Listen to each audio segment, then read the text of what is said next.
Mm-mm-mm. All right, let's go. Welcome back, episode 2, back-to-back days. Football at the kitchen sink with my man, Coach D. Pascal. With a C, not a Q. Don't mess it up. 2 for 2. 2 for 2. Me, Coach Schumann, hitting on the topics of the day. So today, well, I mean, the one thing there's never a shortage of is news, especially in sports right now, right? So Stop. stop. First, we start with our local. I guess that's our theme. Our local news. Governor Murphy comes out with no sports indoors till January 2nd. So that's I guess in the New Jersey protocol, December was only going to start hockey, and I don't know if you saw.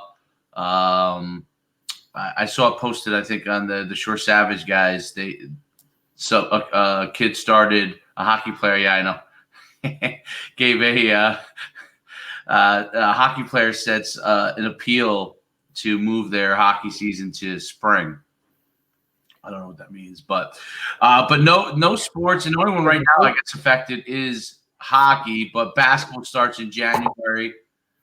What do we think here?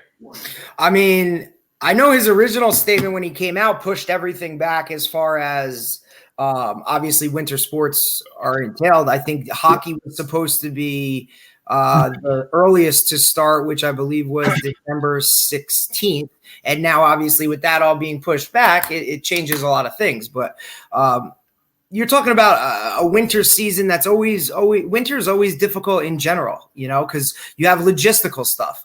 So you're talking a lot of scheduling issues where not everybody, fall and spring have their issues when it comes to utilizing fields and stuff. But now you're talking about indoor sports where you're talking about utilizing gymnasiums and cafeteria rooms and things of that nature. Now, hockey, I would think, would probably be the easiest when it comes to logisticals because you're usually using, some third party ice arena, like I know Red Bank for us, they compete at the Armory, right? And I know, like up north, you got Menon Arena, Floyd Hall, which is on the campus of Montclair State, those type of places where now you're going, but it's just, look, winter sports. Look, we were lucky enough to get 6 games off going, with our fall season. So now you're talking about winter sports with, hockey, not just hockey. Now you got girls and boys basketball. You have indoor track. You have wrestling, which. Well, wrestling is not till March, I think. It doesn't start. So you might, I have no idea what will happen with vaccinations and all this kind of stuff, but let's say that stuff does happen, right? Like end of December, this stuff's rolling out to like the what do we call them? Well, first of all, the older folks and the essential workers, right? So that's the elders, right? So they're going to obviously get their hands on the vaccine or have the opportunity to receive the vaccine before others. So we're talking about our group dynamic of student athletes. Like they're going to be third in line behind, right? So right. Rolled out by then. I mean, starting to be rolled out. Yeah, it's a good question. I don't know. I mean, I don't know how you go about it as far as, and then you have all the, what about everything in the spring? I mean, what would that be? That would be March, right? Basically, or April. So from what I know, from what Governor Murphy originally released as far as that stuff was concerned was, like I said, it's all been changed since then. But, hockey was supposed to start December 16th. And then I believe the first week in January was supposed to be basketball. And a couple of other sport, I believe, but the main ones were basketball. And then that was going to last for about probably 2 months, give or take. And then wrestling was going to go more towards March, where you would basically have almost a pseudo, basically 1 month type of season. And then you'd have to try and throw something together as far as, look, we're talking about, wrestling championships in Atlantic City, that weekend being one of the biggest events for high school sports in this state. If not, I mean, you're talking about did it last year, didn't we? We did it last year. I mean, they got through it, and then I believe the shutdown happened literally the following week. So, I mean, look, you're just talking logistical nightmares as far as things are concerned. Now, not everybody I guess is an issue too with gyms. That's what I'm saying. Kind of circling back to where I was going with, not everybody's as fortunate as us to have a gymnasium or a field house that we call it with the amount of whatever room space. I mean, what is there, like 4 courts in? I mean, look, the fact that we could definitely do it. I mean, I think we could do it. Well, the fact that we could get, the fact that you can host the Shore Conference wrestling tournament where you can get 8 wrestling mats in one gymnasium. And you and I were a part of that last year. We witnessed it firsthand. And that's with me coming from a school in Mount Olive in Morris County where, they hosted the counties, they hosted districts where you're talking 4 wrestling mats in one gym, and rocking and rolling. Now double that with our capacity. And, now it's just a different beast. Some of these schools, you're talking like group 1 schools where there's one gymnasium for the entire school. I mean, wrestling where some schools have wrestling rooms, some don't, like ours where they're wrestling in a cafeteria. You know what I mean? Like the logistical stuff that goes along with it. How are you going to schedule that? How are you going to do that? And look, we all know that wrestling is a sport in itself that is what's the word I'm looking for? Not exactly clean. I mean, they do their best, but they're worried about certain diseases and certain things popping up during a wrestling season, without a global pandemic going on. And now you're asking, at least with, we're outside with football and spring and fall sports, you're outside, for our case and purposes, you have equipment on. Now you're talking basketball where you're in shorts and a tank top, and you're sweating all over each other and you're literally face-to-face contact. Wrestling where you're literally I think they got to figure it out for the kids because that will, and they got to figure out where to put everything because I don't want those kids to lose their opportunities. That's my 2 cents on it. Think about for football, even though it's just 6 games for us, other teams maybe played 9. Just having the opportunity created other opportunities. Correct. Can't get rid of opportunities for these kids, and then we need to figure out. I think most of the people in schools are trying to figure out the best way. If they're given the opportunity, they will try. Of course. And I think if everybody just continues to do what we did, and we're talking everybody from the people who are from the NJSIAA, to the governor, to trickling down to principals, administrators, things of that nature, coaches, if we're all just receptible and kind of go at it with an open door and okay, we'll do whatever it takes as long as the kids get something out of it, I think we'll be in the right, on the right track as to going forward with it. If not, if people want to start to push back and do that kind of things, it's not going to be good for anybody. Ultimately, I hope everybody just continues to keep that, give the kids an opportunity, get them something. I think that'll be the best way to go about it. So I hope that's the outlook everybody continues to have in moving forward. Otherwise, I think it's not going to be a very good winter. I'll tell you that much. Good point. I'm moving on from this one. Get away from it. I want you to tell me who this guy is, all right? All right, here we go. You tell me who this guy is. I'm nervous. All right. Oh, hold on. I'll give right. Okay, here we go. Ty Detmer.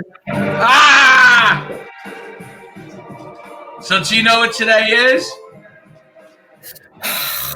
Listen, man, I was born in the spread offense. Come on. Come on now. BYU, Ty Detmer. Today is the 30th anniversary of when I guess he won the Heisman 30 years ago. Ty Detmer. When they threw the ball, when people didn't throw the ball. Yeah. Oh, they threw the ball every play. Look at that. Straight drop. Little elusiveness, throws all the way back across. Right. Wow. Skinny as a rail. Now, what did that team do? Were they successful as a team? I believe. That's a good question. See, I'm calling you out here. It's a good question. Well, I mean, that's why we go to the tape here on this. So, reason why I bring it up, I'll look that up for you real quick. BYU Ty Detmer record. See what they were. Now, look, see, that's something that's growing up in this spread offense and in a run and shoot offense at Butler, like when we were 4 wide, 5 wide, shotgun, throwing the ball 50 times a game. People like they don't. It's crazy to go back and now everybody does that except in the short conference. But most depends. They're coming about. But I mean, a lot of people, that's what they're used to. They're used to just seeing a quarterback sit back there and just chuck it all over the yard. That wasn't always the way, man. I mean, fullbacks, tight ends, like that's the running the ball, all that stuff. It was the norm for so long that when a guy like this, where you have Ty Detmer who comes along and is just throwing the ball all over the place and an exciting style of football, people started to flock to that, And I think that's why if you look at like the Pac-12 and you look at West Coast offenses and things of that nature, there's a lot more excitement, a lot more throwing of the ball when it comes to out west than there is here in the Northeast when you're thinking kind of ground and pound and run the football with cold weather and that type of stuff. So what year was that? 80? Was that 80? He was 91. You ready for this? He threw for 15,000 yards in his career, 121 touchdowns. 100 how many? 21 touchdowns. 121. How many years is the NCAA records at the time? Of course, because I'm sure they've all been shattered. Wait, 15. Wow.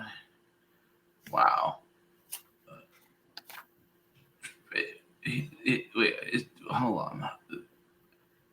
Bowl game. Oh, including with bowl games, he was 16,206 yards passing and 127 touchdown passes. Damn. That's pretty impressive. I don't know what their records were, but I'm sure we can find out. And obviously, I'm transitioning to this for a reason. I mean, BYU, as you know, I think his number. They were 1991. They were 8-3.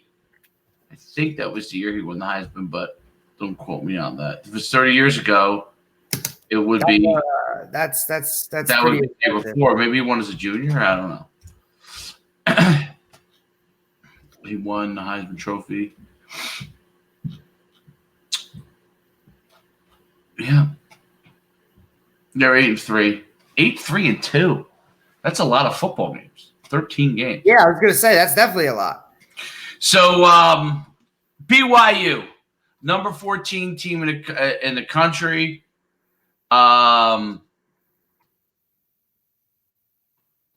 Their coach has said that they're willing to play anybody type of deal. I don't know if that's exactly the case, but they are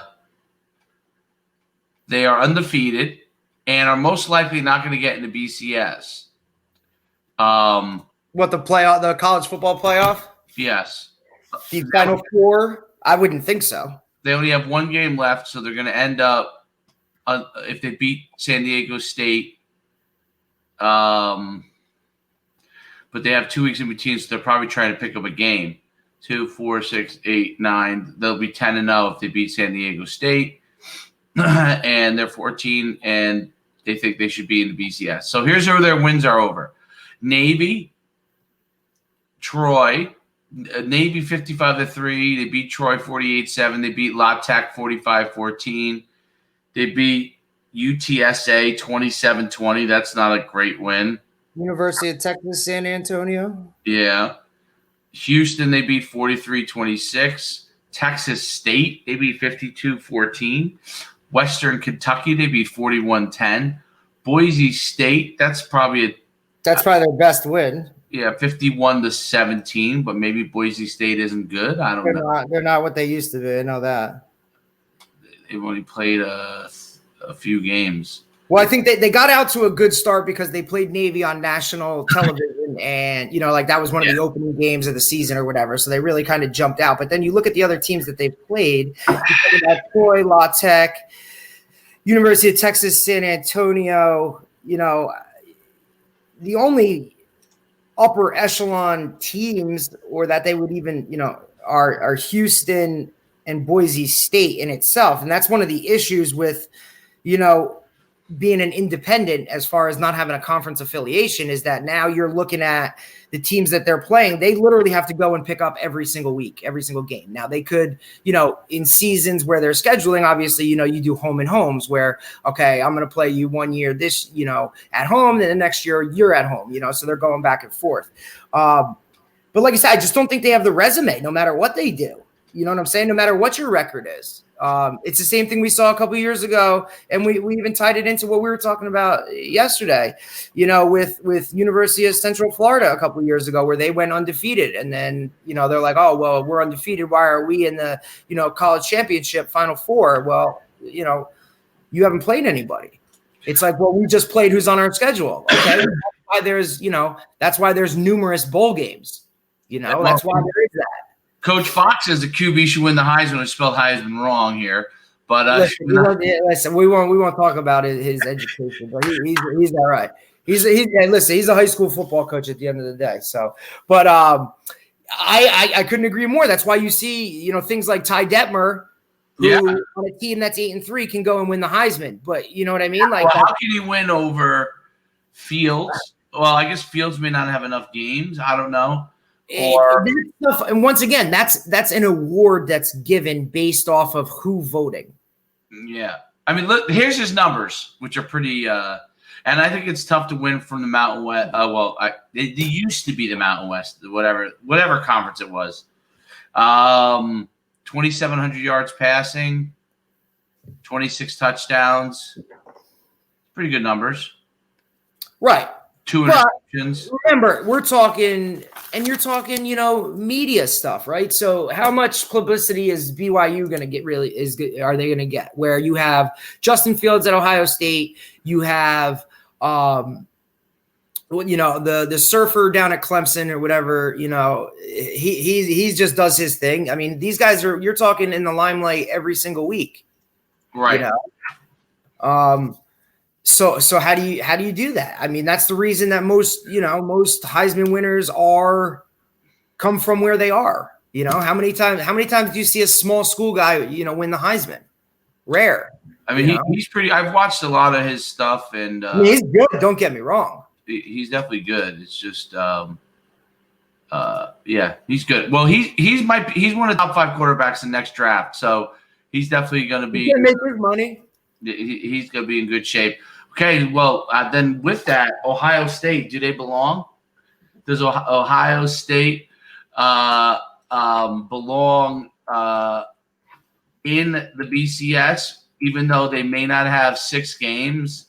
I mean, I look at it like absolutely Ohio State, if they keep playing, if they get to play another game, whatever, they should be in there. They're definitely one of the top 4 teams. This is an odd year. There's another team that's undefeated on the outside, right? That's an independent looking in, possibly. Who am I thinking of? I think the issue it's an issue because the Pac-12 and the Big Ten did a disservice by starting their seasons late, right? So now you kind of pigeonholed all of these teams into having to play week after week after week without room to cancel games, to maneuver games, to reschedule games in order to, because look, we know this COVID is going to pop up somewhere, shape, or form within a program. It's almost irrelevant it's almost, it's going to happen no matter what. So to have that wiggle room to be able to reschedule, to move a game here, to do that, has been pivotal, for the ACC, for the SEC, for all these things. With the Pac-12 and the Yeah, and the Big Ten starting so late, like I said, they've pigeonholed themselves into having to play game. And now that there's a criteria for a certain number of games that you have to have in order to qualify for the Final Four, the college football playoff, now they have to get to that point in order just to get a shot. So are they deserving on the field? Absolutely. There's no way that I think you can – if you want to argue that Ohio State is not one of the 4 best teams in the country, that's go for it. I would love to see you do that. Now, as far as having the criteria to get into it, that's something that's going to have to be said, because do you really want a college football playoff where, one of the top 4 teams in the country isn't in it just because, they don't have enough games, or there's some stipulation that because their conference made that decision, how do you do that? So do I think they belong? Yes. Do I think it'll happen? I'm not sure. We got Alabama, Notre Dame. If they keep winning, they're definitely going to be in. Ohio State is 3-4-0, only 4 games. Clemson is 8-1. Texas A&M has a definite case, 6-1. Florida potentially has a case, 7-1. Cincinnati 8-0, definitely has a case. What's Cincinnati? Who did they play? I watched one with Cincinnati. Now here's the thing. So you have to look at the SEC, and you have to look at the SEC and the ACC are both have conference championships. They beat right? UCF, they beat SMU. So Alabama, Florida conference championship game, right? They beat Army. Clemson conference championship game. Somebody's going to some of these teams, and obviously Clemson already has their loss to number 2 Notre Dame. Does Cincinnati deserve to be in there? They're 8-0. BYU is 9-0. It's just an unusual year. You never have Miami is 7-1 quietly. Yeah, they got 3 winnable games too. I think they're playing Duke. I think they have Duke. I know they have Duke because they've been down on quarantine. So Alabama's probably a lock. Notre Dame, Notre Dame will play a conference championship against Clemson. So right, if Notre Dame loses that game, could they be out? And then Ohio State, will they get sick to 6 mandatory games? I think is the issue, right? Correct. So they have Michigan State and Michigan. So if both those go off, they'll get in, and they should probably most likely going to wax both those teams. But then they should be in. And then what Cincinnati, this, I'd love to see one of those teams get a shot. I don't know. That's me. Maybe it's because I've been a public school coach forever, and that's just how I think. But I'd love to see one of them get a shot, man. Yeah, absolutely. You love to see the underdog. What's that? I said I love to see those, especially us, right? Because, I think you and we're very similar in a lot of ways. But the ultimate thing that I think, bonds us more than anything in the world is the fact that we came from Group 1 programs. Yes. We came from small, tiny towns where football mattered, and literally, if you had 30 guys on the roster, that was a lot. So we always just have this underdog mentality that I think obviously, it's something that it makes us always want to root for that smaller guy, Yeah. So would I love to see it? Yeah, I'd love to see it. Do I think it's going to happen? I don't think so, because, just in my eyes, it comes down to politics, and it comes down to money, and what's going to give you more ratings on TV, like University of Cincinnati or Notre Dame, Ohio State or BYU, you know what I mean? Where's the, unfortunately, at the end of the day, this is a business, college sports are a business, which is why I'll fight for any Division I athlete to get a paycheck any day of the week, because the amount of money that those kids make for those schools, it's ridiculous. Well, stop you right there, man. Hold on, I got to respond to my man. I got an advocate over here for Cincy. Yeah, I like that.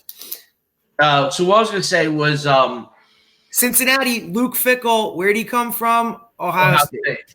That would be ironic. So you're you wouldn't like to dial it up against those guys? I know. I like when you said that they were an advocate for them getting paid.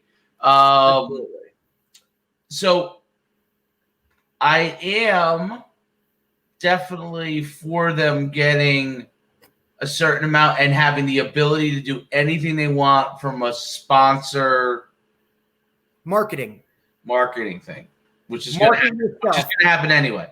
Listen, now when you say getting paid, what do you mean by that?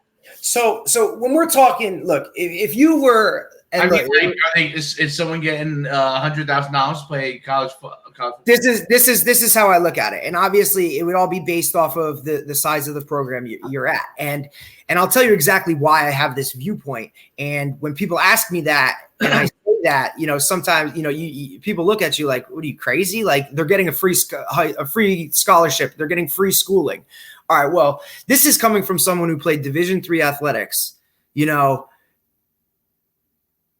matter what sport you're playing, it is a full-time job if you want to be successful. And it's even if you do the bare minimum as far as that, and that's not talking anything you do on your own time. If you're just there for everything that's scheduled to be there, it's a full-time job. So you know what, like as a Division III athlete, I wasn't getting, all the gear. I wasn't getting these other things that go along with, being a Division I athlete. I was paying for school my way. I was basically playing for love of the game. So love of the game gave me 5 a.m. workouts.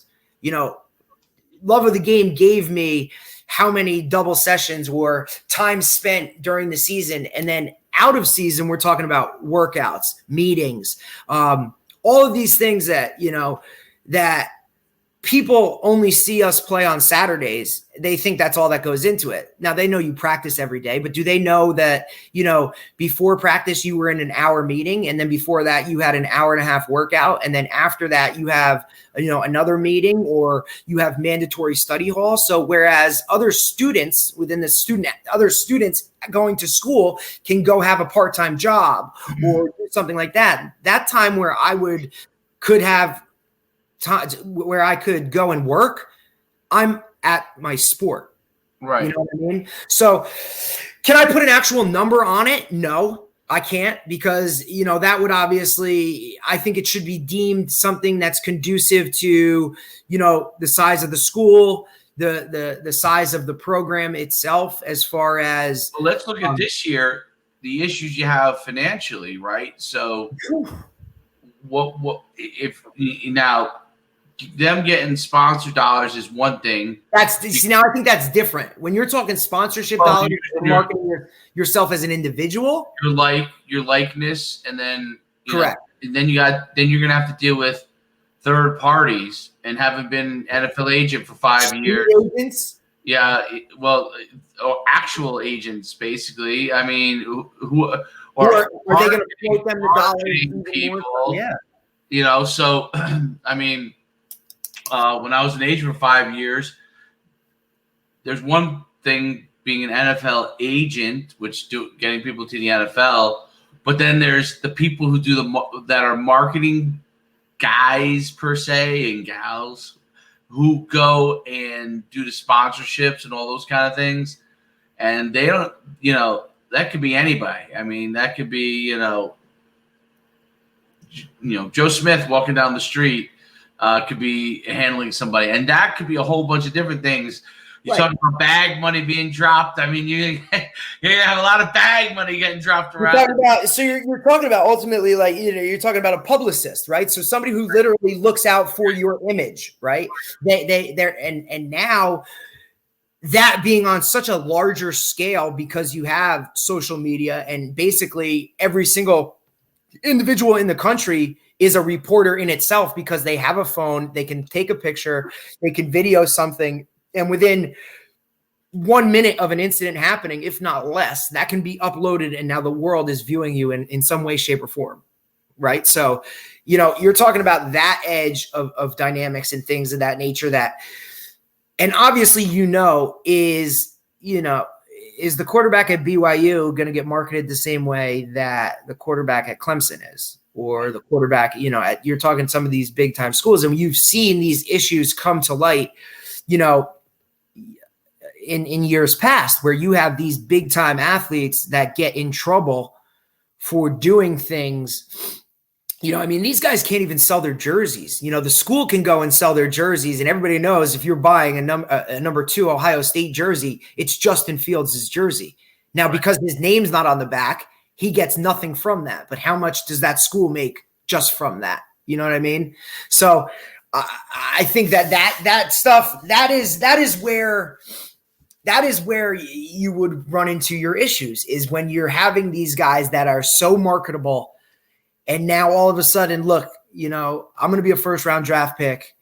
Well, okay, what can you give me now? Because, I'll wear your Under Armour cleats for this. Or, hey, I'll throw out, and you would see guys, I could only imagine the things that some of these guys would be endorsing to make a couple extra bucks. Think about being a college kid, and any type of cash in your pocket is, wow.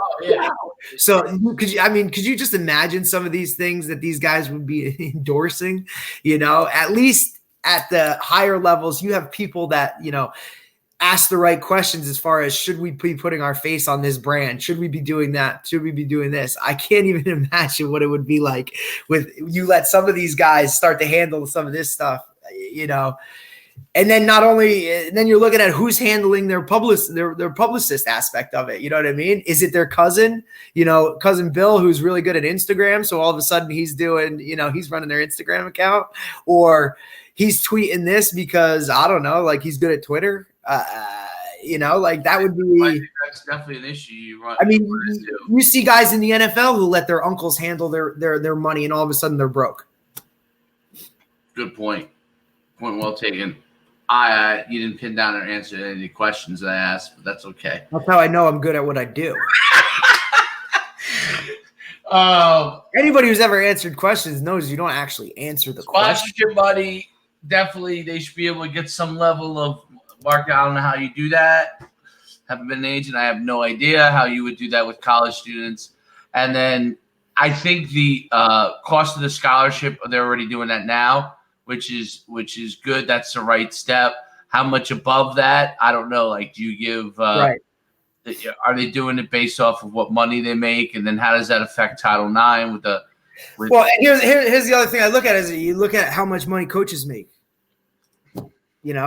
And look, and don't get me wrong. I'm an advocate for coaches making as much money as possible, because at the end of the day, our livelihoods or their livelihoods depend on an 18-year-old, 19-year-old kid playing a game and doing well and performing at its highest level in order for their families to survive. You know what I mean? So that's on a whole different level. But, if you want to put the kids first, you want to put them in the best situations. That's why we're talking big time programs that have, these nutrition plans and food for days and comfortable living quarters. And, they're getting all this stuff, and people on the outside looking in are like, wow, look at this student athlete. Like, he gets everything, they get this, they get that.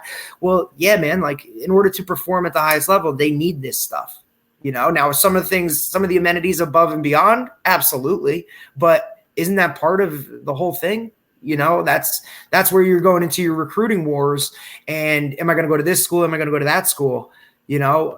Based off of certain things. That's why you see, schools trying to play catch up. Everybody's a copycat. Like, if somebody does this, well, I want to do this, or the next thing going forward. How you go about it, I don't know, but should they? Yes. There's your answer. I want to show you something. You tell me if you think it's funny. I have a sense of humor. You do? Sometimes. Of course you do. What about, by the way, Liberty? How about them? How about Liberty and Coastal Carolina? Coastal Carolina's undefeated. How about Coastal Carolina hosting? How about that's the college game of the week? they're going down there. They're hosting College Game Day from Myrtle Beach on the campus of Coastal Carolina, the Chanticleers. Yeah, they're hosting it. Yeah, I saw that yesterday. How about Liberty? How about Liberty? Does everybody know who the head coach of Liberty is? The head coach of Liberty must be Hugh Freeze. Yes, the former. Anybody know why he's a big name? Like, of course, the blind side, man, the blind side. Michael. How about the fact that he coached last year from a hospital bed? Oh, is that why? He's famous? Isn't he famous for being the high school coach of Michael Orr from the blind side? Correct. But he also got himself into some trouble at Ole Miss, which is why he is now coaching at Liberty. Didn't that have to do with lots of bags being dropped and? Yes, that and making certain phone calls to certain services from his office phone. Which is that what it was? Which isn't exactly the smartest move for. Yeah, you can't be doing. But he was, I believe, and I think he had some type of MRSA infection where he was literally coaching from a hospital bed in the booth like last year. That's amazing. I do remember that. And they're pretty. And did you know that? Side note: Liberty is a dry campus. Is Liberty Jerry Falwell's? No. Yes. I don't know. But I know Liberty because I once was at a clinic with a coach who coached at Liberty, and he said, he was trying to explain the atmosphere that was there, and he said, "Look, I just want everybody to know that this is one of the best atmospheres to play in because it's a dry campus." And everybody kind of looked at him with a tilted head. He said, "Man, you don't understand. They're drunk off that Bible juice. They're not drunk off some type of alcoholic beverage. It's the Bible juice, man." So. Jerry Falwell Jr. That's who was the president of Liberty before they ousted him. That was the whole because he let his he had kids come back on campus. I want to say in May, in the middle of Corona. So and then eventually some other things happened with fairs. No, I can't remember. He was the president, Jerry Falwell Jr. of Liberty. Now it's no longer. Okay, here we go. Tell me if you think it's funny. If we got this was a viral video that I decided to duet here. You'll love it. This is just for you, Coach. Well, I'm already laughing. You missed practice the other day. Yeah, you missed practice. Where were you? ABCD. What is ABCD? You got to get to practice. Okay, bye. All right, we'll see you there. Coach Schumann here, you missed practice. The scary part is that probably sounds like one of your conversations with one of our players. I think that might be a conversation with a player. I'm pretty sure that most coaches can relate to that. Although I don't know if any of our student athletes nowadays would pick up a phone and actually call. I think it's more of a text message. No, it definitely would be. How about your man David Goggins? He's been doing anything lately? He just finished. Man, I was following him for the last couple of days. He just finished, I think, doing 200 miles across Florida. Really? Yeah. And oh man, he is. He's just, dude. He's just on a whole nother level. I believe it was some type of. It was him and I believe two other dudes, and they kept they would do whatever a certain amount of whatever miles a day, and then come back, and then. But I think it was 200 miles he just finished. My God, driving 200 miles is crazy. This guy's running it like And I know he just released a lot of apparel. So he came out with an apparel line. I think his wife was a big influence in it because, he has all these sayings and stuff like that. And they are. Yeah. But he just, or get back on the log. Well, that comes from his book. When he right. They had to hold the logs. Right. From his Navy SEAL training. So he put a lot of that stuff on shirts and he developed a logo. So he just released a lot of apparel stuff. And it was sold out like that. Bam. Really? I think his other one, especially because he says it all the time, a Merry effing Christmas. So he just says it out of nowhere, just Merry effing Christmas. Look at it. In life, You don't want to be doing what the fuck you're doing. You can't just fucking quit. Sorry about the cursing. Remember, Profanity is part of his life, man. it's in the fucking joke. It's a fucking lifestyle. So what you say to yourself is important. There's no fucking coach. There's no trainer to keep you going. It's only you. So think about this. You've been working your whole life to get a fucking seat at the table. The seat at the table is you want to be the best amongst all the best people in your fucking career field. So you finally get that letter. It's steak, lobster. It's a big dinner.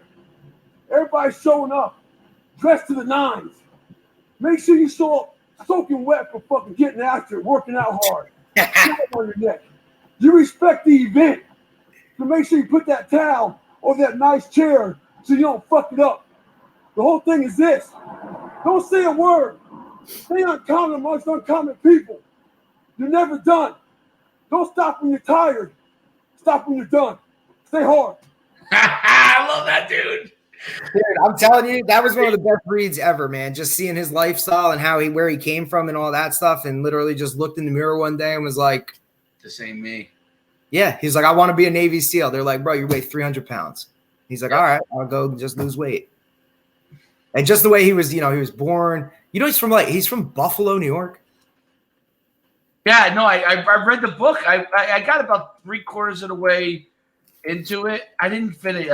You may have to tell me the end because I may not get to. Listen, I mean, it's just his story has continued, man. It's a success story. You know what I mean? And look, like, I respect anybody who runs because, I was never a runner. Never thought it's whatever. So anybody who just runs or has ever done any type of consistent running or distance or any of that stuff, like I just,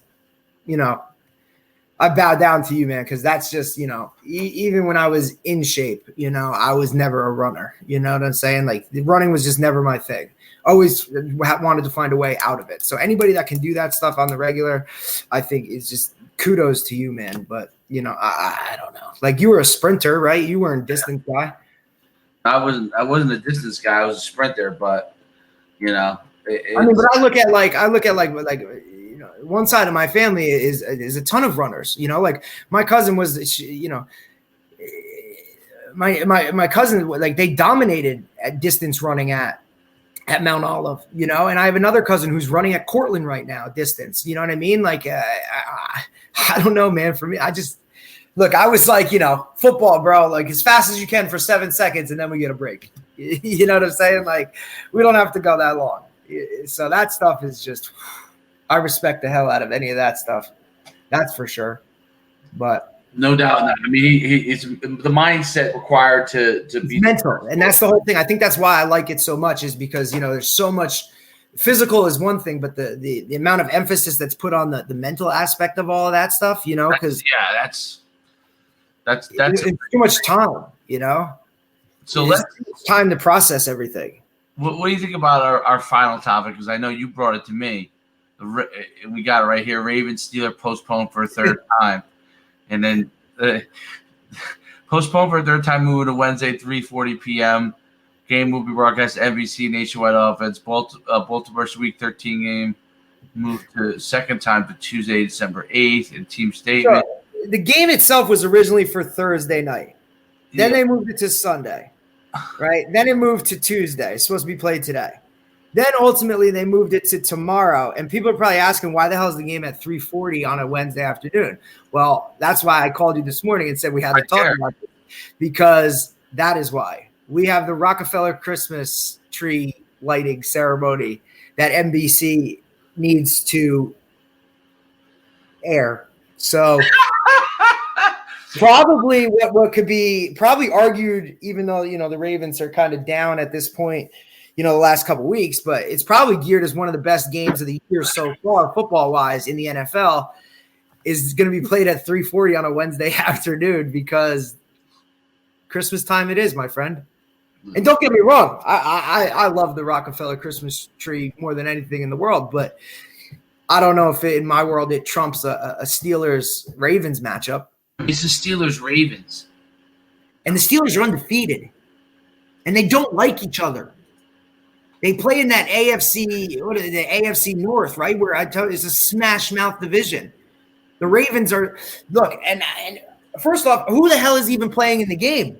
You have no Lamar Jackson, right? So right there, you're taking the wow, whatever wow is in Baltimore. Baltimore's been faltering for the last couple weeks, you know.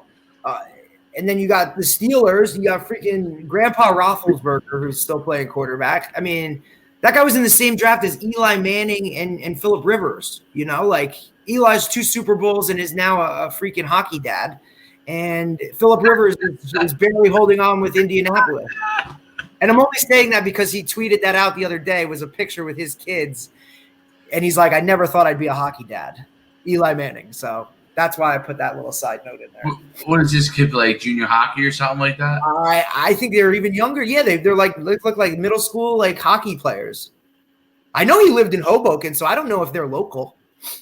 No, he's. I think he moved back after the season. Well, his nephew's a freak show quarterback. Who is it? It's what's the other brother's name? It's not obviously not Peyton. The other one. His son is a quarterback. For Carson. Not Carson. He was on. They televised the game this year. It's also the same school that. Did you know Odell Beckham went there? Did you know that? I did not.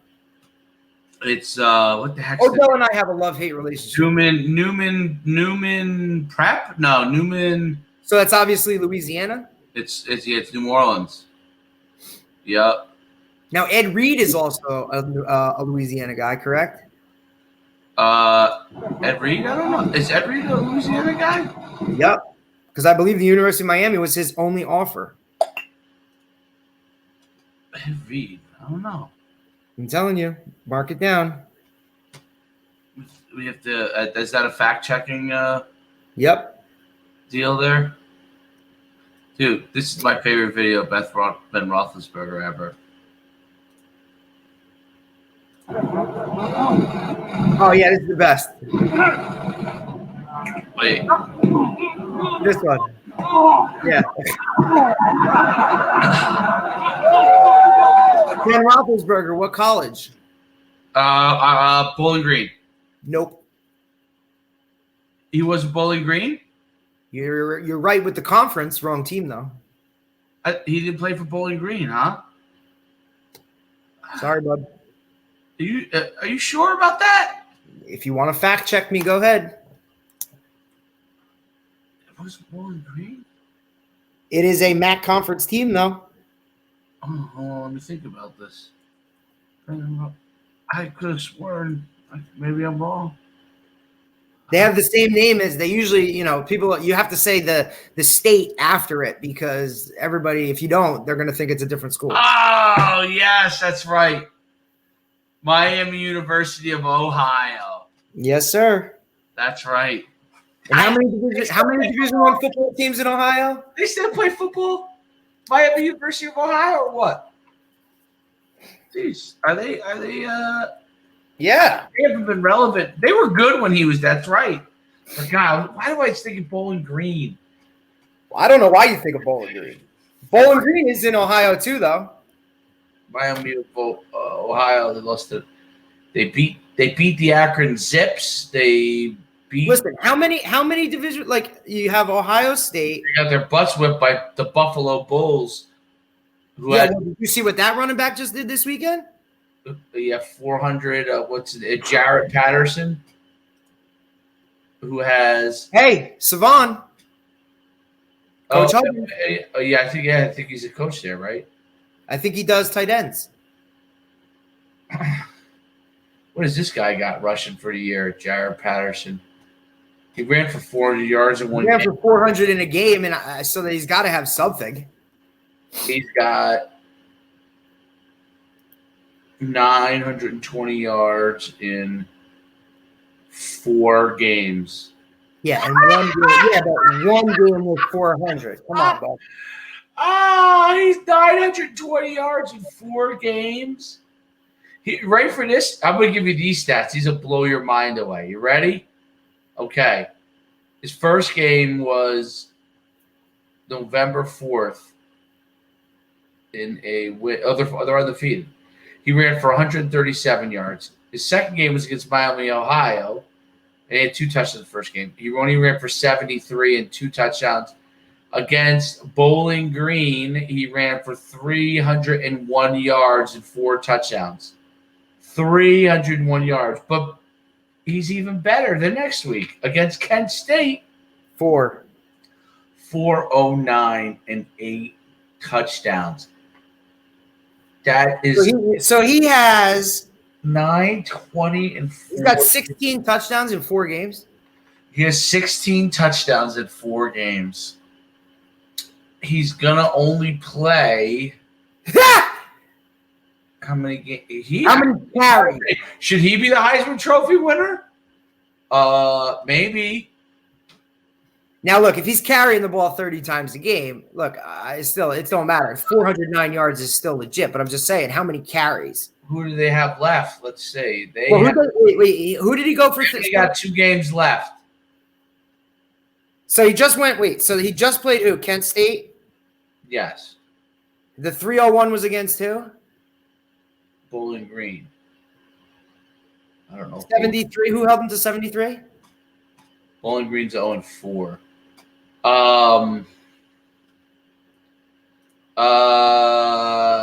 Who held him to 73? Why is ESPN's site so darn slow? Who held him to 73? A million advertisements. Oh my God, so annoying. 73 was Miami of Ohio. It was pretty good. You just said they were terrible. No, I said they won. And then who was the first game against? 2-1. No, I said Bowling Green is terrible. They're 0-4. And then the 137 in the first game was against who? Northern Iowa, who's usually pretty good. So those are all obviously Northern Illinois.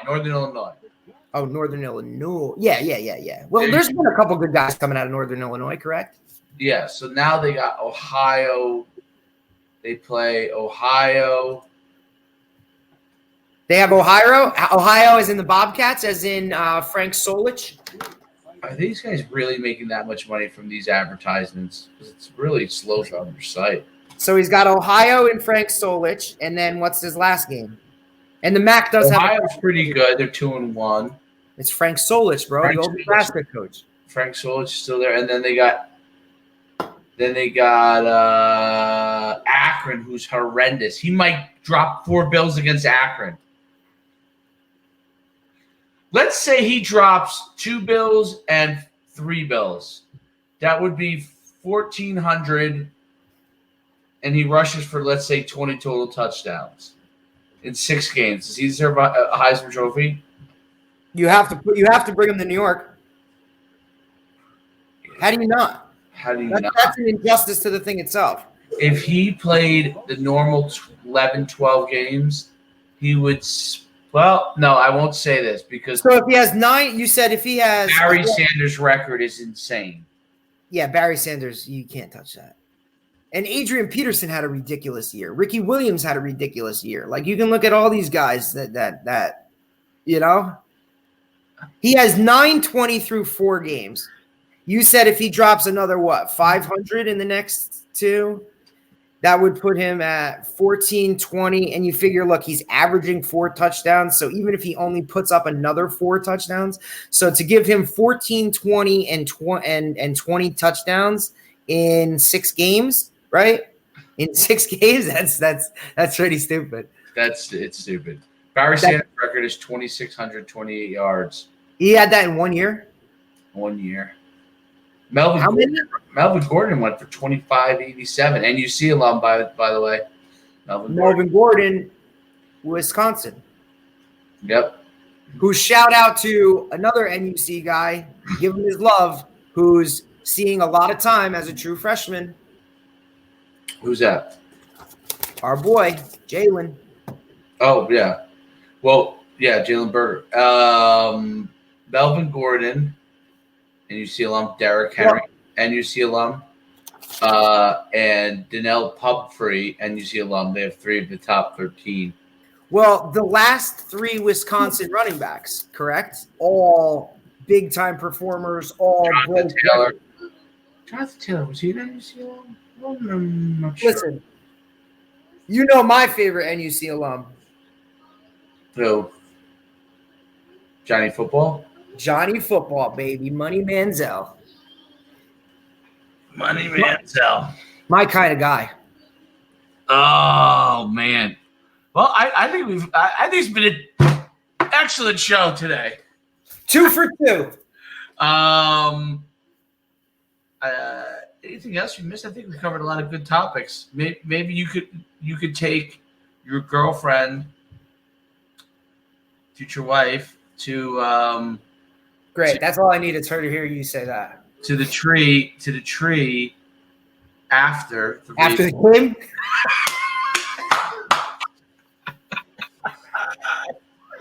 Well, here's a since you always say that I'm on top of it, like I know everything, random things about everything.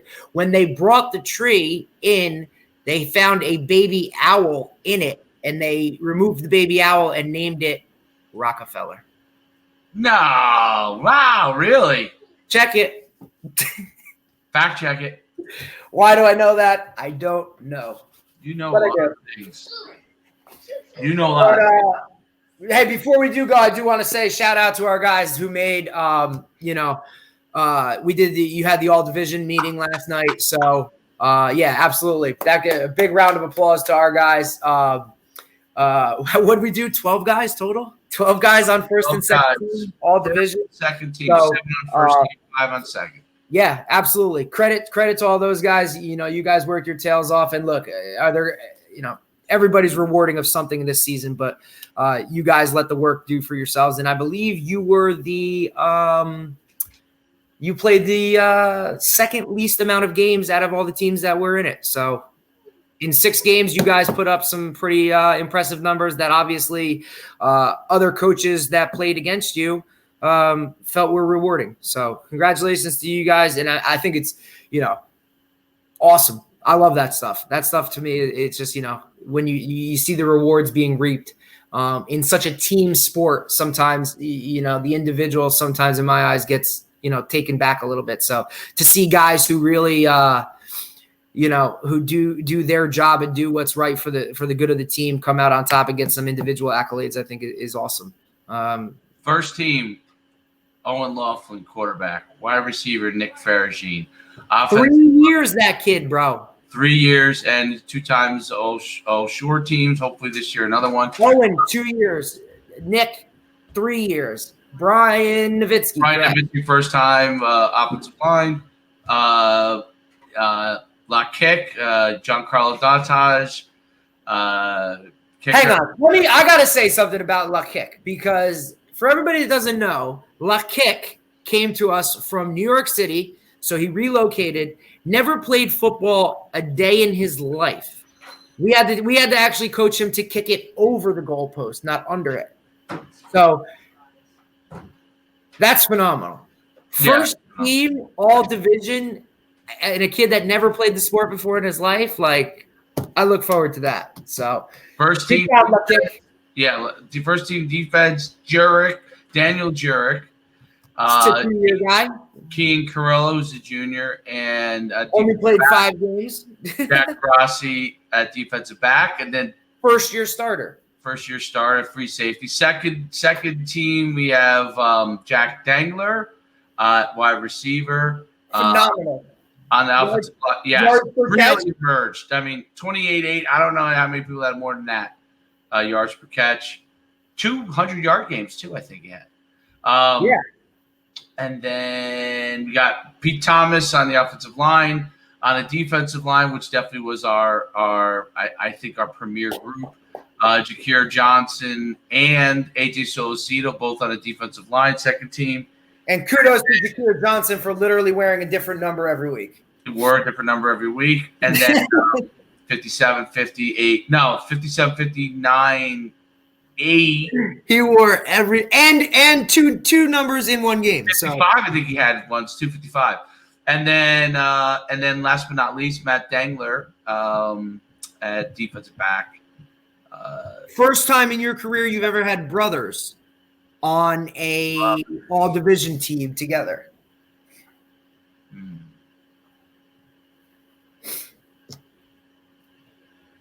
I think that's correct. But at the same time, yes. Yeah, I mean, I think that's an awesome statistic to have. Yes. And wait till you see what comes out when the second you'll see the second team. It's actually somewhat comical. So there are two kids with the last name Day, D-A-Y, the two tall corners from Homedale. They got second team. I don't know if you remember the taller guys. And then Day, D-E-Y, was second team DB from St. John Vianney. So No relation. No relation. 3 days. Well, one spelled differently. All on the second team. I was like, because I was doing the inputting, and it was like day, and day. Like I thought it was confusing, but it was. I thought that's the first time I've ever seen anything like that. Two twins, and then another person with the same name was spelled differently. Yeah, all you needed was one more day, and you'd have been fine. Monday, Tuesday, Wednesday, Thursday. But yeah, it was a great job by our guys in the shortened season and not getting to play all your games. Some potential possible showcase games. I think it's awesome the fact that if you go down and you look at our first team guys, we hit somebody at every level positionally across the board. So you're looking at offensively, we had a lineman in Brian, a skill guy in Nick, and a quarterback in Owen. And then defensively, you got a D lineman in Jurek, you got a linebacker in Kian, you got a DB in Grassi, and then you have a special teams guy in Giancarlo. So I think that, it just goes to show, like, across the board collectively, like, we got a guy on every level that's at that level. You know what I mean? So it's not just, because guys develop reputations like, hey, we're good at coaching the O-line. We're good at coaching skill guys. We're good at coaching defense. Like, nah, man, we got a guy everywhere. And to see, guys on this list, like you look at Owen, Nick, and Jurek are all – this is their second time on the all-division team, and for Nick, it's his third time. That's – 3 different positions. Right. I think that's phenomenal. You got, seniors going out, but we got a sophomore and 2 juniors on there as well, 2, yep. I'm talking first team. That's how, and then you look at the second team and you got a junior in Peter Thomas. You got a junior in Matty Dang, the foundation's here for us, man. So we're going to, I just love seeing the fact that these guys get to some rewards and these awards that are given, or this team, it's from the other coaches. You know what I mean? Like, a lot of this, it's not somebody who's just sitting there watching. Like, these are other coaches that look at you guys and say, hey, like, this guy was a hell of a player. I think he should be on this team. So I think that, to me personally, that was always my favorite thing, was the fact that, when another coach said you were pretty good, it just raised the bar a little bit for me. So I think that's why it plays such a role for me. But again, kudos to all these guys, man. They deserve it, especially through a year like this and in only 6 games. So absolutely. On that note, we're going to sign up for today, man. We had a great time as usual. Always. Hopefully we didn't think I was going to know who the BYU QB was. Like, what's wrong? I tell you this, I didn't know. I can't believe I didn't know. So I won today, 1-0. You didn't know Miami, Ohio. So I was 1-0. Ohio. I thought, why was I thinking Bowling Green? I don't know either, because Bowling Green stands out. Maybe, I don't know. I don't know why I was thinking Miami of Ohio. What? My Red Hawks. Because that's Montclair State, the Red Hawks. Oh, and shout out to Montclair State alum Danny Garrett, head coach at Keene University, getting his son on the team. Yes. Kudos to him, man. I mean, a true sophomore. Second team. Sophomore. DN. Yeah. What was it? Yeah, linebacker. What do you get? Linebacker, maybe. D-line. D-line. Good for him, man. I mean, as a sophomore, Yep. I don't care what you're doing. If you're on that thing as a sophomore, man, that's pretty awesome. So, Coach, always a pleasure. Absolutely, man. Enjoy your evening, my man. We'll end that broadcast and see you later.